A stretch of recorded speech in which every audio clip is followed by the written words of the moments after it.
प्रमदान्विता नखदेति च सञ्जन्न समज्जनतमोगुणा चक्रराजलधारोढधर्माविधपरिष्कृता गिरिचक्रधारोढमन्मणि परिसेविता गिरिचक्रधारोढदण्डनाभावनस्कृता ज्वालामालिनिका क्षिप्तवह्निप्राकाराध्यका खण्डसैन्यवशोद्युक्तशक्तिविग्रहहर्षिका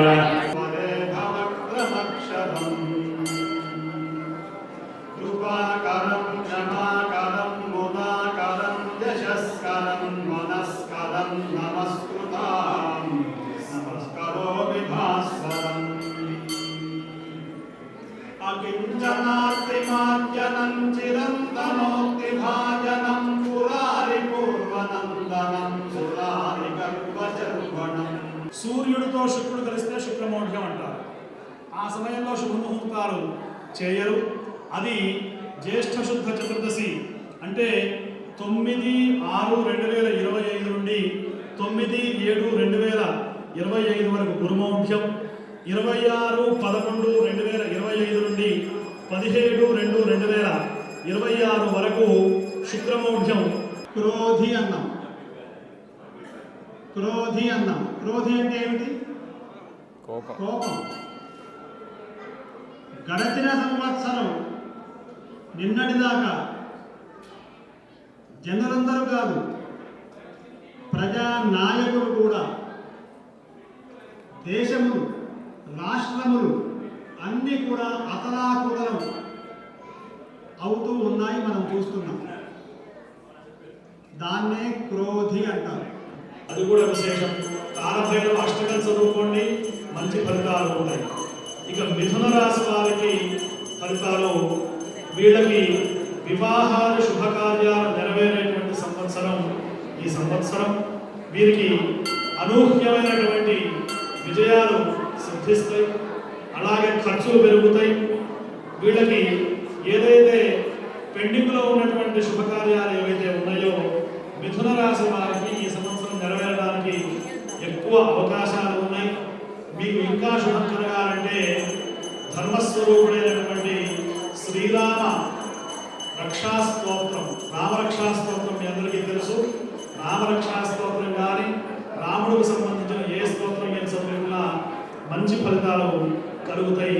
ఆనందం ప్రయంత్యభిసంవిశంతీతి సైషా భార్గవీ వారుణీ విద్యా రాజేశ్వరీ వారాశ్యామలా లలితా దదా గంగా భవానీ గాయత్రీ గానీ లక్ష్మీ శరణయాని కామాక్షీ నమో నమః.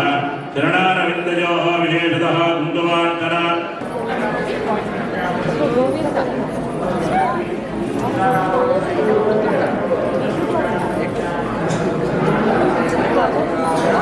సాయిరామ్, శ్రీమాత్రే నమః. ఎవరైతే టీవీ వీక్షిస్తున్నారో ప్రేక్షక మహాశయులందరికీ, భక్తులందరికీ కూడా సాయి దత్తపీఠం శ్రీవిష్ణు దేవాలయం తరపు నుంచి విశ్వావసునామ సంవత్సర ఉగాది శుభాకాంక్షలు తెలియజేస్తున్నాము. మీ అందరికీ తెలుసు, మన శ్రీవిష్ణు దేవాలయంలో అన్ని ఫంక్షన్లాగే ఉగాది ఫంక్షన్ కూడా ఎంతో ప్రమాణం చేస్తాం. కాకపోతే మనకి ఒక్కొక్కసారి ఏమో ఇండియాలో ఇక్కడ కూడా ఒకే రోజు పండుగలు వస్తాయి.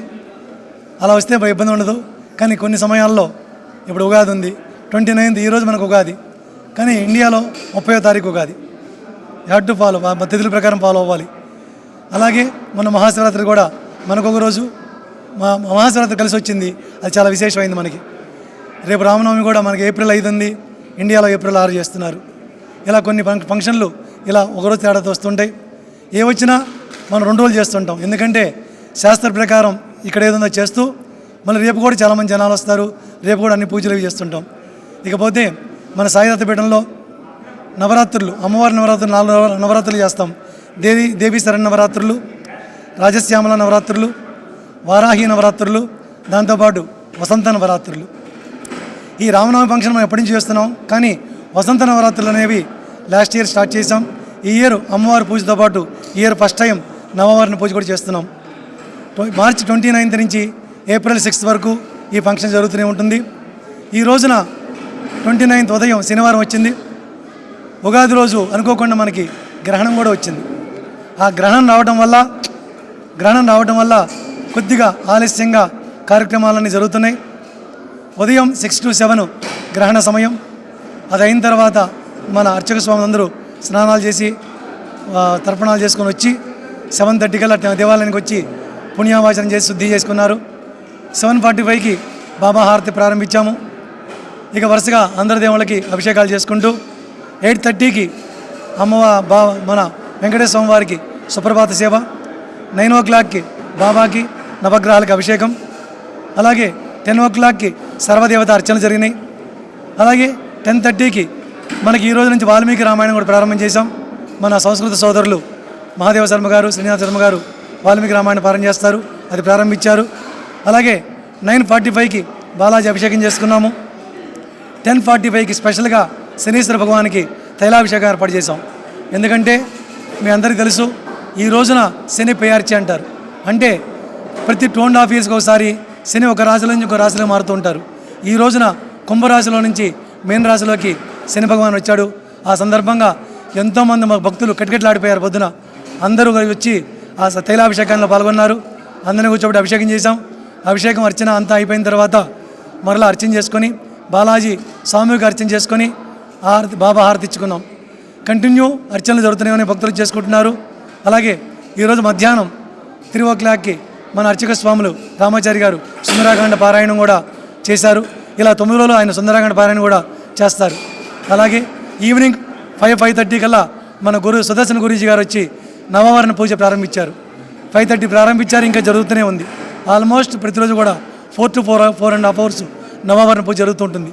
ఇవన్నీ చేసేది అందరూ బాగుండాలి, లోకం బాగుండాలి, దేవాలయానికి వచ్చే భక్తులందరూ కుటుంబాలు బాగుండాలి, లోక కళ్యాణార్థం చేస్తున్న కార్యక్రమాలు ఇవి.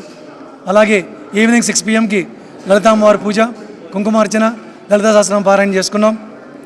7 o'clockకి మళ్ళీ శనీశ్వర భగవాన్ సామూహిక అర్చన చేసుకొని 7:30కి అందరూ ఎదురు చూస్తుంటారు పంచాంగ శ్రవణం, అది ఈరోజు చేసుకున్నాం. దాన్ని కూడా మన సంస్కృత సోదరులు నా తమ్ముళ్ళు వాళ్ళిద్దరూ బ్రహ్మశ్రీ శ్రీనాథ శర్మ గారు, బ్రహ్మశ్రీ మహాదేవ శర్మ గారు పంచాంగ శ్రవణాన్ని 7:30 మొదలుపెట్టి ఆల్మోస్ట్ 1.5 hours 2 hours అందరికీ రాసుల గురించి, ఆదాయ వ్యయాల గురించి, అమెరికా రాజ్యం గురించి, ఇండియాలో జరిగే పరిస్థితుల గురించి అన్నీ చక్కగా ఎక్స్ప్లెయిన్ చేశారు. అందరూ తిలకరించి విన్నారు, కూర్చొని విన్నారు. ఇప్పుడు ఉదయం నుంచి ఇప్పటిదాకా సుమారుగా నాకు తెలిసి 3,500 మంది 4,000 దాకా 4,000 మంది భక్తులు వచ్చారు, దర్శనం చేసుకున్నారు. వచ్చిన ప్రతి భక్తులకు కూడా అభిషేకం చేయడానికి అవకాశం ఇచ్చాం. అలాగే వచ్చిన ప్రతి భక్తుడికి మన వాలంటీర్స్ మహాప్రసాదం బాక్స్ ఏర్పాటు చేసి ప్రతి ఒక్కరికి బాక్స్ ఇచ్చారు. అందరూ మహాప్రసాదం తీసుకొని వెళ్ళారు. ఇప్పుడే కొంచెం చల్లబడింది. ఇప్పుడు బాబా హారతి ఇచ్చుకొని ఈరోజు దేవాలయం క్లోజ్ చేసి మరలా రేపు ఉదయం కంటిన్యూ ఏవైతే కార్యక్రమాలు చెప్పానో ఇవన్నీ ఈ 9 రోజులు జరుగుతూనే ఉంటాయి. ఈ 9 రోజులు చేసుకొని చివరి 3 రోజులు రాముల వారికి కళ్యాణ మహోత్సవాలు చక్కగా చేస్తాం. ఒకరోజు పెళ్లికుమారుని చేస్తాం, ఒకరోజు పెళ్లికుమార్తెను చేస్తాం, ఒడ్లు దంచుతాం, మన దాన్ని అంటారు మెహందీ ఏర్పాటు చేసుకుంటాం, డ్యాన్సులు ఉంటాయి. అలాగే ఒకరోజు ముందు గౌరీ పూజ, ఇవన్నీ ఏర్పాటు చేసుకొని కళ్యాణం చేసుకుంటాం. ఎదుర్కోళ్ళు చేసుకొని కళ్యాణం ఏర్పాటు చేస్తాం. April 5th నాడు ఉదయం 9 o'clock కళ్యాణం ఉంటుంది. ఈవినింగ్ శతగలార్చన అని చెప్పి 150 మంది కూర్చొని, పిల్లలు పెద్దలు కూర్చొని 9 కీర్తనలు పాడతారు. 6వ తారీఖు పట్టాభిషేకం చేసుకొని ఊరేగింపు, అమ్మవారి ఊరేగింపు, రాముల వారి ఊరేగింపు, అలాగే బాబాగారు ఊరేగింపు, 3 పల్లకీల్లో ఊరేగింపుతో ఈ కార్యక్రమాలు పూర్తవుతాయి. కాబట్టి ఈ సందర్భంగా ఎంతోమంది సహకరిస్తేనే ఈ కార్యక్రమాలన్నీ అవుతున్నాయి. దాతలకు కానీ, మా వాలంటీర్స్ ఎస్డిపి వాలంటీర్స్కి కానీ, డైరెక్టర్స్కి కానీ, మా స్టాఫ్కి కానీ, భక్తులు ఎవరైతే వచ్చి ఓపికగా బయట నుంచొని ఇప్పటిదాకా వెయిట్ చేశారో భక్తులకు కానీ ప్రతి ఒక్కరికి కూడా ధన్యవాదాలు తెలియజేస్తున్నాం. పేరున ఈరోజు గుడికి వచ్చిన భక్తులకి, సహకరించిన భక్తులకి, వీక్షిస్తున్న భక్తులకి, ఈ టీవీ యాజమాన్యానికి, దాంట్లో పనిచేసే కార్మికులకి అందరికి కూడా, అక్కలకి చెల్లెలకి అందరికి కూడా సాయినాథ శ్రీమాత శ్రీ వెంకటేశ్వర స్వామి వారి అనుగ్రహ కటాక్ష సిద్ధిరస్తు. సర్వే జన సుఖినో భవంతు, సమస్తలోక సుఖినో భవంతు. శ్రీమాత్రే నమః. రామాయ రామభద్రాయ రామచంద్రాయ వేధసే రఘునాథాయ నాథాయ సీతాయాః పతయే నమః.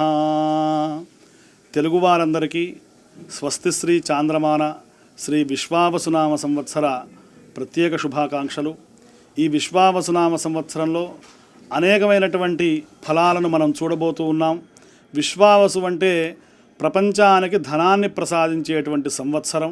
గంధర్వుడి యొక్క పేరు, సూర్యుడికి సంబంధించినటువంటి సంవత్సరం, జ్ఞానాన్ని ప్రసాదించేటువంటి సంవత్సరం, అనేకమైనటువంటి శుభ ఫలితాలను విశ్వావసునామ సంవత్సరంలో ప్రపంచవ్యాప్తంగా ఉన్నటువంటి అందరికీ అనేకమైనటువంటి కొన్ని ప్రాంతాల్లో మిశ్రమ ఫలితాలను కూడా మనం చూస్తూ ఉన్నాం.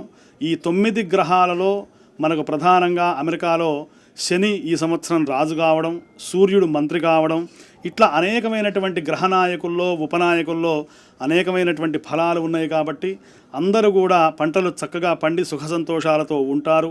ఈ సాయిదత్త పీఠంలో శివ విష్ణు దేవాలయంలో ఉదయం నుండి శ్రీమద్ రామాయణ పారాయణం, వెంకటేశ్వర స్వామి వారి అభిషేకం, అట్లాగే ఇవాళ శనివారం కాబట్టి శనికి ప్రత్యేకమైనటువంటి తైలాభిషేకం, అనేకమైనటువంటి శ్రీచక్ర ఆవరణ పూజలు నిర్వహిస్తూ ఉన్నారు. ఉగాది సందర్భంగా సాయంత్రం పంచాంగ శ్రవణంలో ప్రపంచ దేశాలకు సంబంధించినటువంటి అనేకమైనటువంటి విశ్లేషణాత్మకంగా పంచాంగ శ్రవణాన్ని సాంస్క్రిట్ బ్రదర్స్గా మేము చేయడం జరిగింది. అందరికీ కూడా ఈ సంవత్సరం ఫలాలను ప్రసాదించాలని చెప్పి మనస్ఫూర్తిగా కోరుకుంటూ మరొకసారి ఉగాది శుభాకాంక్షలు. విశ్వావసునామ సంవత్సర శుభాకాంక్షలు. ఈ విశ్వావసు అంటే మనకు సూర్యనారాయణ స్వామి యొక్క అనుగ్రహం ఈ సంవత్సరంలో ఉంటుందని ఒక పేరుగా మనం చెప్పేటువంటి అర్థం. అయితే సంవత్సరాది ఆది కాగానే మనం ఏం చేస్తామండి అంటే ఉగాది పచ్చడి అనేటువంటి దాన్ని మనం స్వీకరిస్తాం. ఇది మన తెలుగు వాళ్ళ యొక్క సొత్తు. ఎందువల్ల అంటే ఇందుట్లో 6 రుచులు ఉంటాయి. ఈ 6 రుచులు జీవితంలో ఉండేటువంటి కామక్రోధాదులు ఏవైతే ఉన్నాయో అరిషడ్ వర్గాలు అంటారో వాటన్నిటికీ కూడా ఇది పరిష్కారం. అంటే జీవితంలో సుఖము ఉంటుంది, దుఃఖము ఉంటుంది, ఆనందము ఉంటుంది, వెగరు ఉంటుంది, చేదు ఉంటుంది, ఉప్పు ఉంటుంది, కారము ఉంటుంది, తీపి ఉంటుంది, ఇవన్నీ ఉండేటువంటి పులుపు ఉంటుంది. ఇవన్నీ ఉండాలి. అన్నీ కలిస్తేనే జీవితం అట. అంటే ఒక జీవితం పండాలండి అంటే ఈ ఉగాది పచ్చడి అనేటువంటి దాన్ని స్వీకరిస్తే ఈ ఉగాది పచ్చడే మన జీవితంలో ఉండేటువంటి అనేక రుచులకు తార్కాణం అంటారు. అందువల్ల ఈ ఉగాది పచ్చడి అనేటువంటిది ఈ ఋతువులో వసంత ఋతువులో వచ్చేటువంటి మామిడి పండు, మామిడి కాయ కానివ్వండి, మామిడి పిందెలు కానివ్వండి, ఇవన్నీ కూడా మన యొక్క జీవితంలో ఉండేటువంటి అనేక సుఖదుఖాలకు తార్కాణమే ఉగాది పచ్చడి. అటువంటి ఉగాది పచ్చడిని కూడా ఇవాళ తీసుకోవడం చాలా విశేషం. ఈ ఉగాది పచ్చడి తీసుకుంటే ఏం కలుగుతుందండి అంటే వజ్రదేహం వస్తుందట. అంటే ఆరోగ్యం కలుగుతుంది, ఆయుష్ బాగుంటుంది, శరీరం బాగుంటుంది, బుద్ధి బాగుంటుంది, అందరం బాగుంటాం. జై శ్రీరామ్.